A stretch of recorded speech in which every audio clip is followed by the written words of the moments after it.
Hello बच्चों, चलिए प्रश्न को पढ़ते हैं। इसमें दिया गया है वैद्युत क्षेत्र ई वेक्टर बराबर 3/5 ई जीरो आई प्लस 4/5 ई जीरो जे कैप में, जहां ई जीरो का मान बच्चों 1000 न्यूटन प्रति कूलाम है।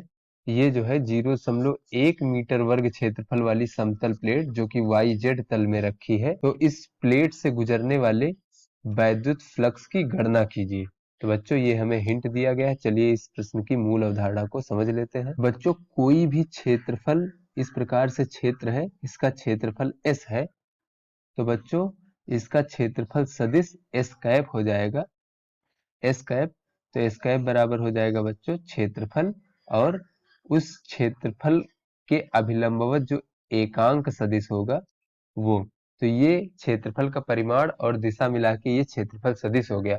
तो बच्चों यहाँ से अगर कोई वैद्युत क्षेत्र गुजर रहा है इस प्रकार से और वैद्युत क्षेत्र ई वेक्टर है, तो बच्चों इस क्षेत्र से गुजरने वाला कुल वैद्युत फ्लक्स जो फाई का मान हो जाएगा बच्चों, वो E vector dot S vector, अर्थात बच्चों वैद्युत क्षेत्र सदिश तथा क्षेत्रफल सदिश दोनों का अदिश गुणनफल जो होगा बच्चों, वो इस क्षेत्र से गुजरने वाला कुल वैद्युत फ्लक्स का मान होगा। तो चलिए बच्चों अपने प्रश्न को हल करते हैं।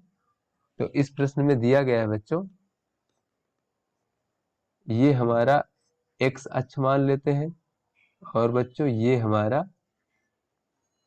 वाई अक्ष है और ये हमारा जेड अक्ष हो जाएगा। तो इस प्रश्न में दिया गया है कि एक समतल प्लेट है जो वाई जेड तल में रखी है। तो बच्चों ये हमारा वाई जेड तल हो जाएगा। तो यहाँ पे मान लीजिए कोई एक समतल प्लेट इस प्रकार से वाई जेड तल में इस प्रकार से बच्चों रखी हुई है, तो इसका क्षेत्रफल S बराबर 0.1 मीटर वर्ग दिया गया है बच्चों। क्षेत्रफल सदिश S वेक्टर बराबर हो जाएगा बच्चों 0.1 गुणे इसके अभिलंबवत जो एकांक सदिश है। तो बच्चों ये जो समतल प्लेट है ये वाई जेड प्लेन में रखी हुई है, तो इसके अभिलंबवत जो होगा वो एक्स अक्ष है। तो एक्स अक्ष के अनुदिश जो एकांक सदिश होता है बच्चों, वो आई कैप होता है।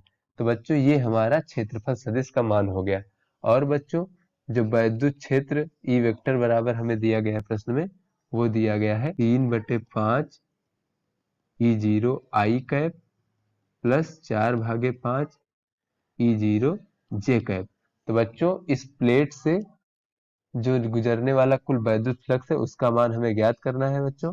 तो फाई बराबर हो जाएगा ई डॉट एस वेक्टर। तो यहाँ पे बच्चों 3/5 आई कैप ई जीरो हो जाएगा, यहाँ पे आई कैप प्लस 4/5 ई जीरो जे कैप। ये बच्चों हमें यहाँ पे वैद्युत क्षेत्र ई वेक्टर दिया गया है। उसके बाद बच्चों ये डॉट लगाएंगे और जो एस वेक्टर है ये हमारा 0.1 आई कैप है।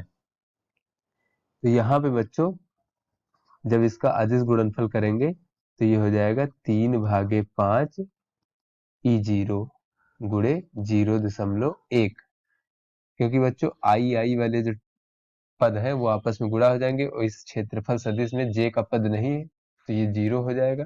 तो कुल जो इसका अदिश गुणनफल होगा वो ये होगा। तो यहाँ पे बच्चों अगर हम ई जीरो का मान रख दें जो कि हमें प्रश्न में दिया गया है 1000 न्यूटन प्रति कूलाम, तो यहाँ पे बच्चों हो जाएगा कुल फ्लक्स का मान 3/5 गुणे 1000 गुणे 0.1।